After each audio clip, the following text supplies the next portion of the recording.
And the truth is that they don't necessarily take more work. So if you think that to earn more money you need to do more, to work longer, to work harder, that's not necessarily true. In this video, we are going to see how MrBeast is going to be worth $100 billion. Alex Hormozi is going to explain everything, so let's figure out what he has to say. MrBeast is going to be worth over $100 billion, and it's going to happen faster than you think. So first is he has massive leverage in terms of what he puts in versus what he gets out. So he may spend $1 million, $2 million, even $4 million on a video, but the amount of impressions that that one video gets across the world, because he also translates it, is worth hundreds of millions. Leverage is one thing that you need if you want to build a successful business, make 6, 7, or even 8, 9 figures a year. All rich and successful people understand this one fundamental concept. Typically, there are 3 main forms of leverage. You can leverage somebody else's time or skills, or you can also leverage the capital of somebody else. For instance, you take out a loan at the bank, you leverage the bank's money, or typically what startup founders do is that they leverage the capital of investors. They raise money. And finally, the third main way to use leverage is to use artificial intelligence, machines, automations, and to give you an example, making YouTube videos is one way to use leverage. Because if you make a video, let's say it takes you 4 hours, 10 hours, or you know what, 30 hours to make a video, it could get no views, it could get 10 views, it could get 1,000 views, but it could also get 100 million views. Some videos, they go viral and boom, you get 2 million views on your video. And it's not like it necessarily took more work than another one of your videos which didn't blow up. To give you an example, I know that on my channel, there are certain topics who do much better, who get more views, more subscribers, more watch time compared to other topics. And the truth is that they don't necessarily take more work. So if you think that to earn more money you need to do more, to work longer, to work harder, that's not necessarily true. To some degree it is going to be applicable because most people, they're not doing enough to get the sort of results that they want. But at the same time, if you do too much, you are going to hit what we call the point of diminishing returns. Meaning if you do any more than you already do, you'll start to see worse results. So you really need to find the sweet spot. You can't do too little because otherwise you won't get any results. It's going to be dissatisfying, disappointing, and you will simply feel like giving up. But at the same time, if you do too much, like we said, you'll get to that point of diminishing returns, and everything that you do above that point, it's only going to lead to worse and worse performance. But the only way you're actually going to be able to figure out where is that point of diminishing returns is if you try to do more than you currently do. However, at the same time, when you look at millionaires, billionaires, they're not necessarily working harder than the average person. And by that, what I mean is that if you look at somebody, they have $1 million, they're worth $10 million or $100 million.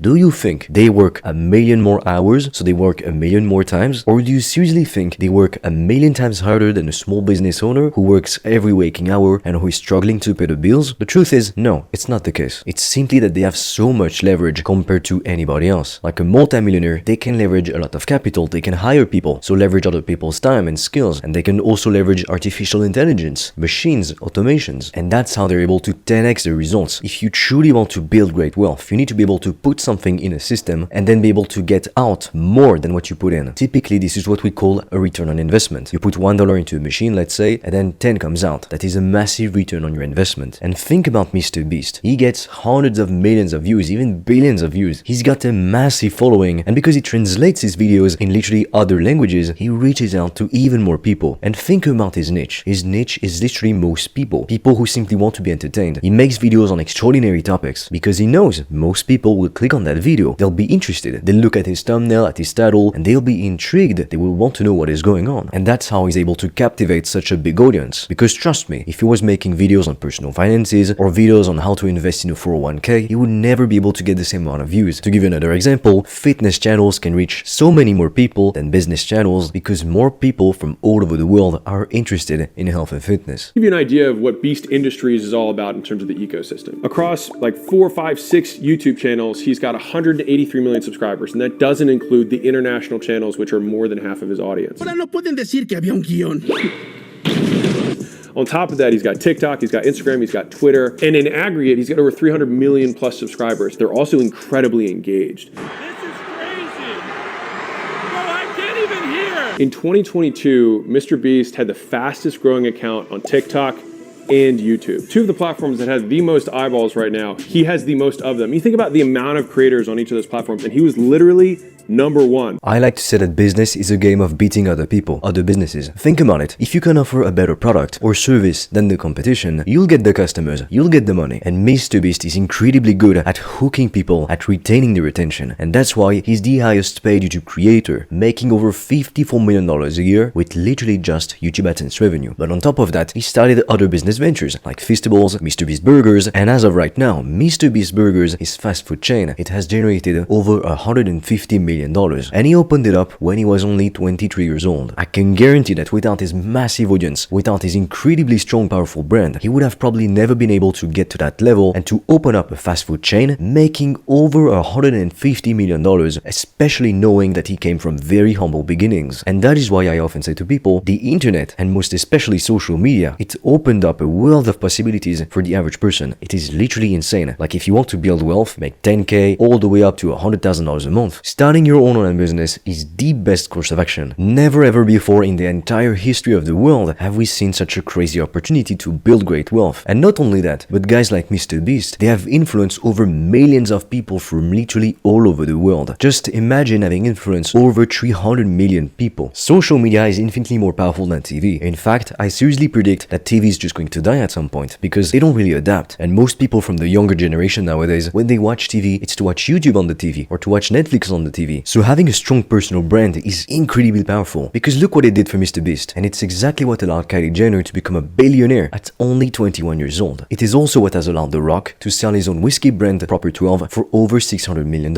And it's the same thing having a strong personal brand which allowed The Rock to start his own profitable tequila brand, Terramana Tequila. Because you need to understand one thing, in business you need visibility. Now more than ever, it's all a game of attention and of visibility. And that's the exact reason why, at this moment that I'm making this video, I'm putting out 2 videos a day on my YouTube channel. It's a lot of work, but it's growing the channel much faster than uploading a couple videos a week or even a video a day. So if you have a business and you don't even have an online presence, what are you doing? You're missing out on so many leads and so many potential customers literally every single day. Like just think about it. You can reach out to somebody. You can reach out to 1,000 people a day if you have the right systems in place. But on YouTube, you could get 100,000 views a day. Now try to send 100,000 messages to people every day. It's going to be a tough challenge. Now that said, having a strong personal brand, it comes with so many advantages, like we've seen it. You can make millions of dollars, even billions of dollars, and you can impact the lives of so many people in a positive way. However, it also comes with its fair share of downsides and of disadvantages. To give you an example, you basically have no privacy when you are at the level of fame that MrBeast or Kylie Jenner or The Rock is at. It's not for no reason that these guys need to hire security teams. It's because in any group, you might have a lot of followers who love you, who admire you, but there's always going to be a few haters and a few crazy people. You never know what they're going to do. When you're at that level of fame, imagine just wanting to go about your day, to go to the gym, to go out for a walk, and then there's tons of people literally flocking to you because they want to take pictures with you. When it's 1 or 2 people a day, you can manage, but when it's literally crowds of people gathering to see you, I'm sure that you can see how this becomes taxing at some point. And also when you're at that level of fame, you've got so many paparazzis trying to take pictures of you because all they want is their article to blow up. And also when you're so famous, you don't actually know who is there for you as opposed to try and benefit from you. Billionaires face the same challenges because they are literally at the top 0.0001% of society. If they make a friend tomorrow, let's say, they have no real way of knowing if that person is genuinely there for them as opposed to being there for what they have to gain from that interaction. And that's why I often say the people who are with you when you're at the bottom, you start from nothing, and then when you succeed, they're still with you when you're at the top. Treasure those people because oftentimes they're a lot more precious than the goals themselves. Because honestly, few people will be with you when you're at the bottom. You only realize during the dark times who is your friend and who is not. It's the people who are willing to go above and beyond for you that you should never let go. His biggest videos are bigger than the Super Bowl. It's hard for people to comprehend that. Just imagine the amount of reach that this guy has. He's making more views than the Super Bowl. So if a company reaches out to him because they want to put an ad in one of his videos, just imagine the amount of money he can charge for that. He's got Beast Burger,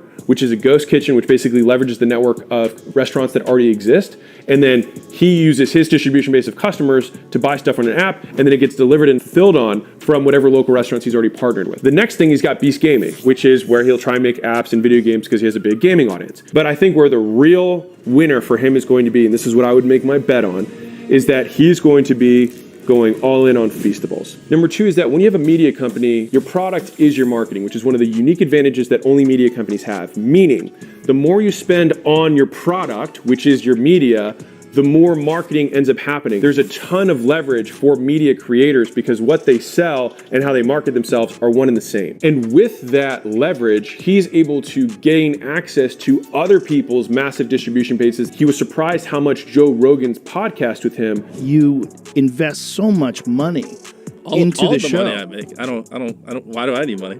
How many older people started recognizing him from that podcast? He can get on Joe Rogan. He can get on Flagrant. $1 trillion I give you right now. I bought everything I wanted in life. He can get on Impulsive because they know that if he's on their podcast, that podcast will crush. That's completely true when you have a massive personal brand. You can collaborate with other people who also have personal brands or with companies. And of course, they want to have that deal with you because they know if you are on their podcast, they're going to massively benefit from it, from all of your fame, from all of your success. Because some of your followers, a big portion of them, will go and watch those videos anyway. And you'll gain new subscribers, new views, and new customers. But the same works for MrBeast as well. When he gets on all of those podcasts, he also gets access to somebody else's audience. So in a way, he's leveraging somebody else's audience. And that is something which is insanely powerful. If you can leverage the audience of somebody else, you've won the game of business. And to some degree, you can even do it for free. And that's exactly what we teach at Consulting Fastlane. It's one of the many ways that we show our students how they can acquire more customers. One of them being they can leverage other people's audiences. Because hey, they've done all of the work to build that massive following for years on end. Number 3 is that CPG makes a ton of sense for him because so many people eat chocolate,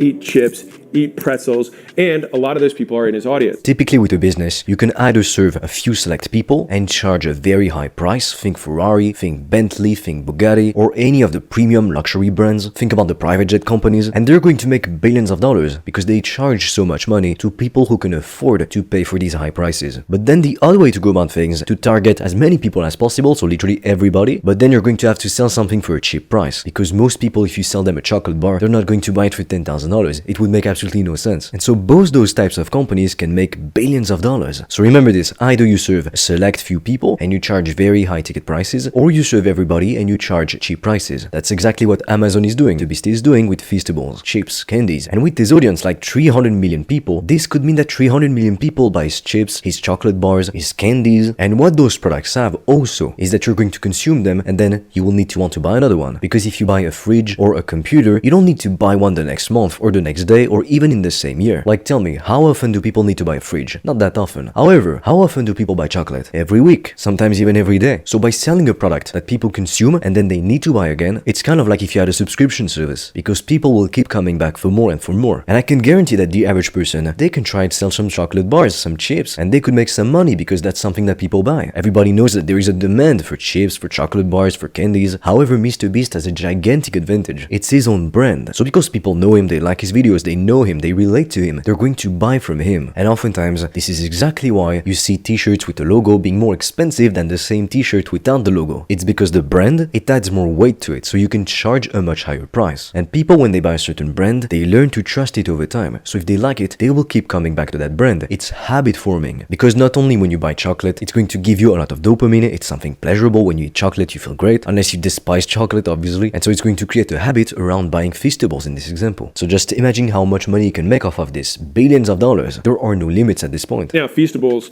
is probably going to pace $300 to $400 million this year in sales. Manufacturing chocolate bars or chips or water is not overwhelmingly complex compared to making a software or an app or something like that. That's true, and that's exactly why MrBeast has such a genius strategy. Because it's very complex to make an app, a software. You don't even know for sure if people are going to use it, but you know that people want to buy chocolate. However, if you don't have a strong personal brand like MrBeast, it's going to be complicated to sell chocolate, for instance. Because sure, you could do it, but you would need to make it unique. Like maybe it would be high protein chocolate, and you would target it to fitness people. And to get some traffic, you could pay influencers to eat your products on social media, in their YouTube videos, on Instagram. And then people, because they see those influencers eating those chocolate bars, for instance, they would go onto your website and buy some. But there's plenty of companies from all over the world who already do this. They already follow that strategy. And that's the edge that MrBeast has, because he is MrBeast. He's special, he's unique, and that's how he's able to crush the competition and to make so much money. Like, tell me honestly, do you really think he would have built up a brand like Feastables or MrBeast Burgers, literally making, if we add up the two, over $500 million, starting from literally nothing? It would have been a lot more complicated, believe me. What we are seeing with Feastables just with chocolate is a drop in the bucket compared to how big this brand will be once he enters bigger, more profitable categories. And what I mean by that is, how many chocolate bars does the average person buy a week?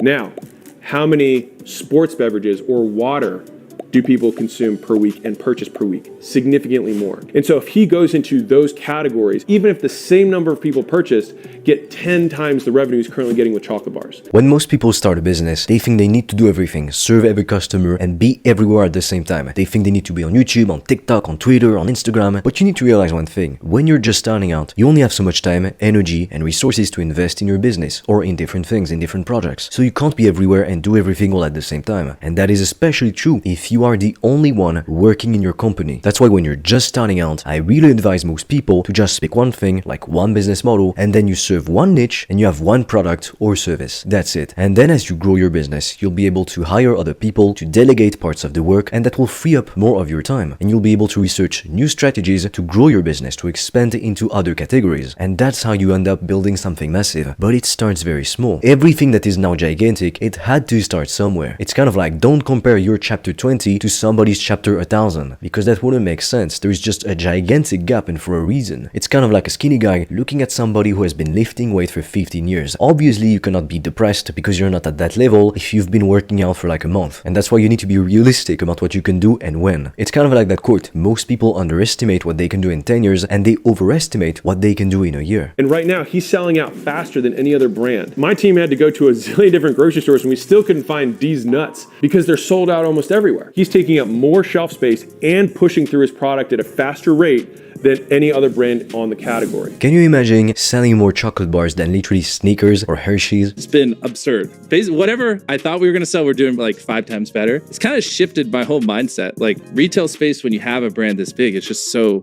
OP. Jim has realized the power of CPG. And the reason that it's so powerful in the influencer space is that most people don't have incredibly strong affinity to the brands that they consume. Most brands are really old. They just have been drinking it because they've always drank it. And that's the insane power of having a personal brand versus buying from some faceless brand. Because most people, they relate to MrBeast. So when they see his head on like a chocolate bar or on a drink, they're going to buy it more. And like MrBeast said it himself, they sold 5 times more than what he thought they were going to sell. So really, to sum up this video, this goes to show you that you can start from nothing, but thanks to social media, to the internet, you can end up reaching crazy heights. And obviously the guy has an insane work ethic and is very good at what he does. But without social media and without the internet, that would have never been possible, most likely. Now, most people who watch my videos, from what I've found, they want to make anywhere from 10k a month all the way up to $100,000 a month. They want to live a life of freedom, to pick their own schedule, to be able to buy what they want without having to bother taking the price tag into consideration. They want to spoil their family and friends, and they just want to enjoy life. So if you want to start your own online business, I have recorded a free video in which I am going to analyze every popular business model. We take a look at the pros, at the cons, and I'm also going to share with you the 3-step process that you can use to start your own online business today and start getting your first customers. If you're interested, the link is in the description below. And with that said, as always, I am waiting for you on the other side.